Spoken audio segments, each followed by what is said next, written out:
Say, for the sake of argument, there's this guy who's running for president.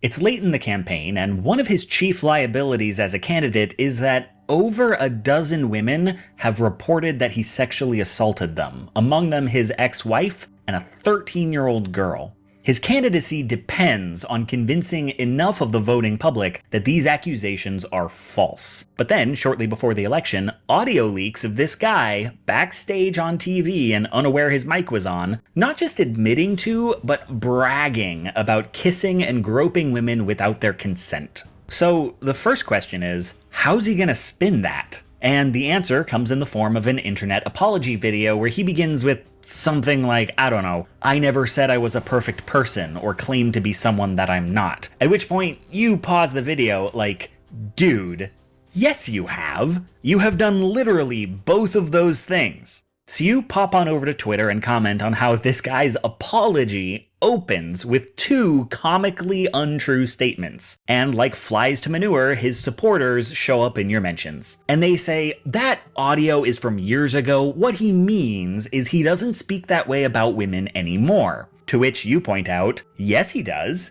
He did, like, 2 months ago. And they say, well, his opponent's husband actually does those things. And you reply, those allegations are far less substantiated, and if they're true, the candidate's not responsible for her husband's misconduct, and if they're true, that doesn't make this guy innocent. And they start leaning in on the why do liberals make such a big deal about coarse language, strong women can handle themselves, in real life there are no content warnings, and all you can do is lean back in your seat laughing to yourself.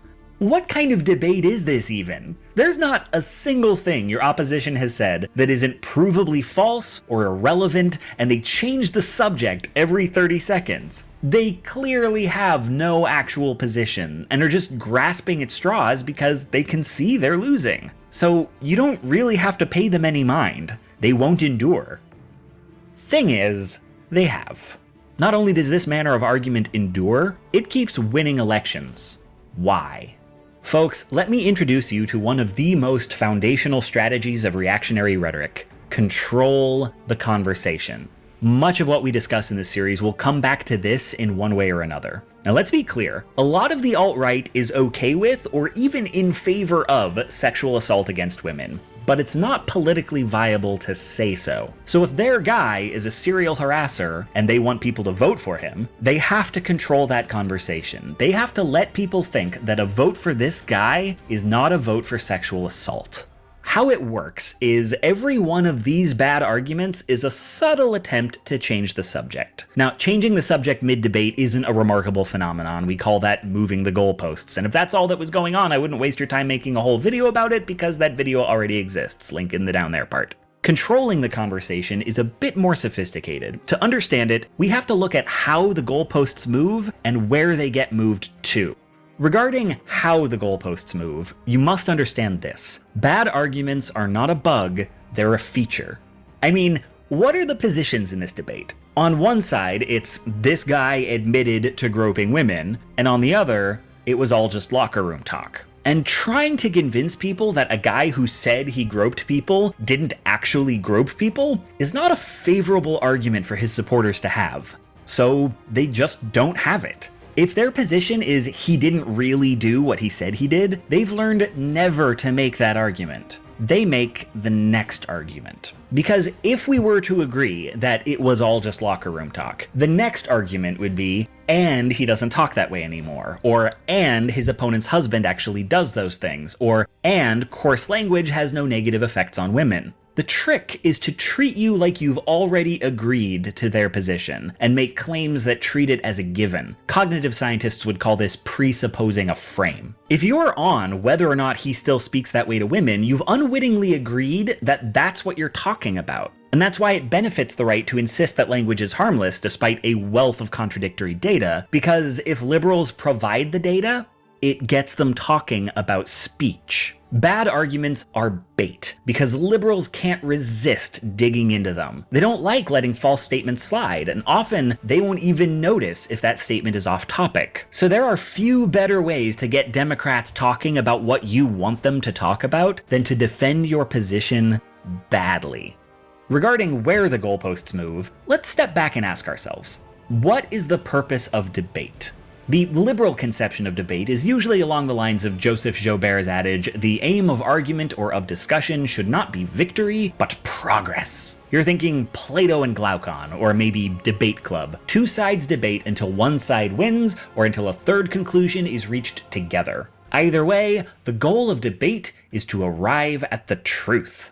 That's not what debate means on the right. There, debate is a chance to perform strength, integrity, and certainty. There, you don't debate until a victor is declared. You debate as long as you can keep eyeballs on you, forever if possible. There, the truth doesn't win because nobody wins, not in any formal way. You may scoff at that, but let's think about it. This is how political debates are structured in the US, where two candidates come in already knowing everything they're going to say, where it's political suicide to concede any point or find any compromise, and where who won is up to the voters. In such a framework, truth and falsity don't exist. All that matters is how much of the audience agrees with you. And if that's your framework, then what's in your best interest is to steer the conversation swiftly and efficiently to something you and your opponent will never agree on, because that gives you the most opportunities to look firm in front of an adversary. The value of turning a conversation about sexual assault into a conversation about sexist language is that the effect of sexist language is a place where the left and the right are fundamentally at odds. This is something Republicans can argue about till the end of time, because the left's understanding of systemic issues does not jive with the right's views on personal responsibility. Yes, of course, if the president spoke this way in the White House, it might be alienating to any woman who works there, but the right sees this as a personal failing on the part of the woman, not a systemic failing on the part of men. Sure, he shouldn't have said that, but really, she needs to lean in. And all the articles, all the data, all the reports that say that's not how this works in practice, they are useless in the framework of a performative Twitter argument or a 1-hour TV debate. A proper understanding of institutional sexism just takes longer than that. Now, I should stress, because it will be true for most of these videos, this isn't a master plan cooked up by some shadowy alt-right cabal. Most of the people who argue in this fashion, not all, but most, are simply doing what works without necessarily knowing why it works. It's picked up through observation or by trial and error. And it's not exclusive to the right. Everybody does this sometimes. It's just that the right has made it core to their entire platform. Anyway, why would anyone use this framework? Well, if your opposition has facts on their side, then you need a framework where facts aren't important. But more broadly, if the goal is to win over the public, then the public does respond to honesty, but they also respond to moral certainty. And the right tends to sell certainty better than the left sells truth. This is what they're good at. This suits their worldview. They speak of a universe where opposing sides never agree because agreement is impossible. And since agreement is impossible, you never have to compromise. And since politics isn't about compromise, it's just about outnumbering your competition by any means necessary and obstructing them at every turn when they outnumber you. There is comfort in the idea that people are just fundamentally different and that they owe each other nothing. And if victory is defined by holding your own, then the Democrats' desire for compromise is a weakness that can be exploited.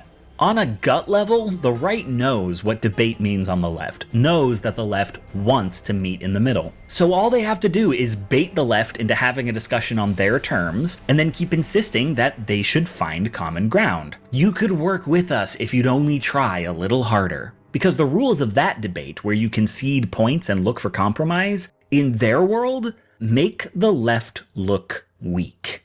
And as long as the right controls the terms of debate, conciliatory loses. That's how they control the conversation, move the entire debate to their framework using a bad argument as the worm on a hook. Now, understanding this, you may find yourself tempted to engage in that debate because, knowing the rules, you think you can dig in your heels, put on a better show, win over more of the audience. But the one piece of advice I have for you is never take the bait. Don't let them turn you away from the real subject. This guy assaulted women, and that has nothing to do with speech. Theirs is not a game that can be won by progressives. Even if you ruined them for some ignorant comment on the First Amendment, you'd only be legitimizing their rules, and those rules do not lead to a functional society. They are based on the idea that differing types of people can't work together. So one just has to beat out all the others. You can't expect to run on those principles and not get flooded with Nazis, homophobes, and handsy rapists. So get it out of your head that you can win in a debate with the far right, that you can beat them at their own game. If you find yourself playing their game, you've already lost.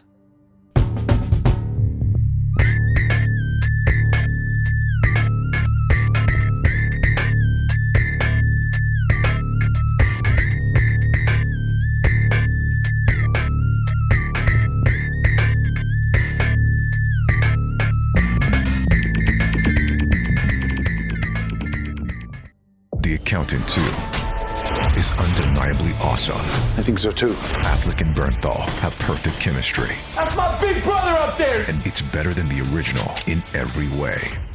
Say, for the sake of argument,